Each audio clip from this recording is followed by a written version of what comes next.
What happens when decades of underinvestment, poor infrastructure and political disconnection leave communities feeling unseen and unheard?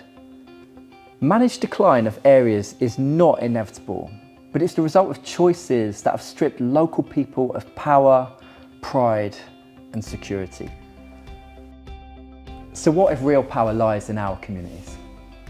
Across the country, many people feel disempowered and disengaged. However, recent research that I've been leading in the Fens in the east of England looks at what it would mean to put decision-making power in communities' hands. Now, what would it mean? What are the conditions that would lead to the renewal of communities across the country? For me, it's all about putting decision-making power and choice and investment back into communities, and my research tries to set out how.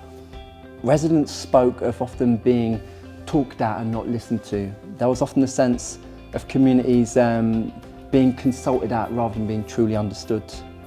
But one of the amazing things that I've learned over the last few years through getting to know people is that when you look and build on the skills and the expertise and the trust and the relationships that we already get in communities, when you build on this natural resource and give it power, give it nourishment, give it nurture, that's when communities can flourish. We've got to put the power back there.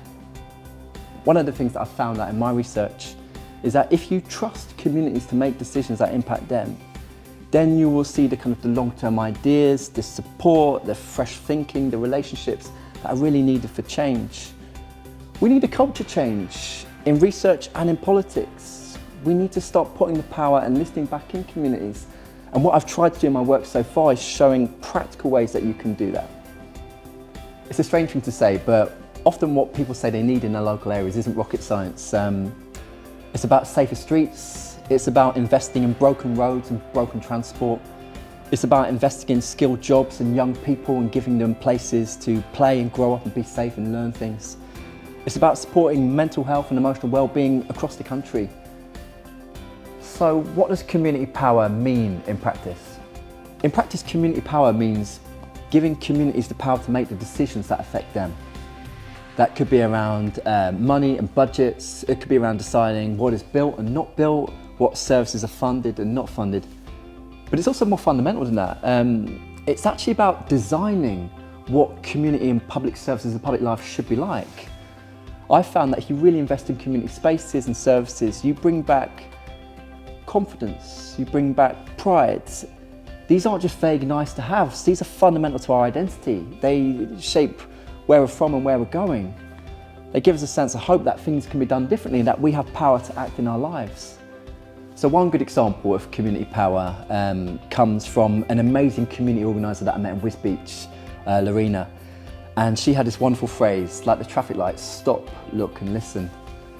And she would say that the mistake that government, that institutions, that even journalists sometimes make is that they go to places and they don't listen and try and understand where people are at. And she says when it comes to communities anywhere in the country, we stop and understand what's happening, we look, recognise, and then we listen and we proceed from there. So what difference could learning from this research make to our communities? It will be radical. It will be a complete culture change about how politics is done and how we live with each other in our communities.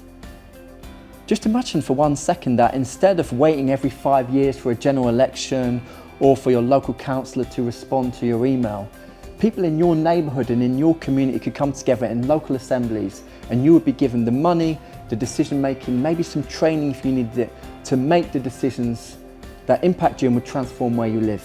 You could create new youth services, you could invest in mental health services, you could restore green spaces, you could decide to have new public transport, invest in this road, close that road, who knows? The whole thing is it will be up for you and your neighbours and your community to decide. Letting go is very hard for decision makers. We have a very top-down and centralised politics in Britain. And what the findings of my research in defence would show is a complete culture shift. We would start again from the grassroots. I hope it would happen, it would involve a lot of change, but I think we would see a major renewal, not just of local democracy, but of trust and in confidence in where we live. Just imagine if that were done for 1 year. Things will be radically different in a good way. I hope to see it happen.